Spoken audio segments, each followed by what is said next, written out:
বিগত ১১ বছরের প্রধানমন্ত্রীর দ্বারা লাগু করা বিভিন্ন প্রকল্পের বিষয়ে মানুষকে অবগত করতে বাড়ি বাড়ি যাচ্ছে বিজেপি কর্মী সমর্থকরা। মঙ্গলবার সাত রামনগর বিধানসভা কেন্দ্রের ৩৫ নং ওয়ার্ডের অন্তর্গত বিভিন্ন বাড়িতে যান বিজেপি দলের কর্মী সমর্থকরা।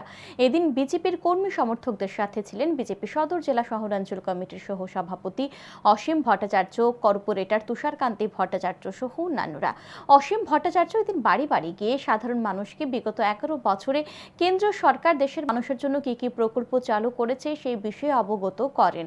পাশাপাশি রাজ্য সরকারের বিভিন্ন উন্নয়নমুখী প্রকল্পের বিষয়েও মানুষকে অবগত করেন। অসীম ভট্টাচার্য সংবাদ মাধ্যমের মুখোমুখি হয়ে জানান, প্রধানমন্ত্রী হিসেবে নরেন্দ্র মোদীর ১১ বছর পূর্ণ হয়েছে।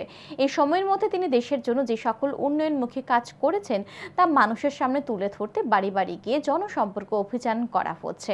দেশের প্রধানমন্ত্রীর কাজে সাধারণ মানুষ খুশি।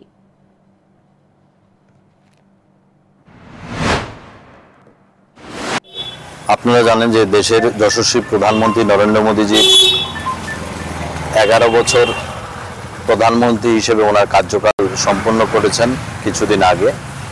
তো দেশের যশস্বী প্রধানমন্ত্রী নরেন্দ্র মোদীজির ১১ বছরের যে কার্যকাল এবং দেশের জন্য যে কাজগুলি করেছেন, উন্নয়নমূলক কাজগুলি করেছেন, সেগুলি জনসাধারণের কাছে তুলে ধরার জন্য আজকের সাত রামনগর বিধানসভার অন্তর্গত ৩৫ নম্বর ওয়ার্ডের ৩২ নং বুথে আমরা প্রত্যেকটা বাড়িতে জনসম্পর্ক করি এবং সেই জনসম্পর্কের মধ্যে দিয়ে প্রত্যেকটা জনসাধারণের খোঁজ খবর নিই।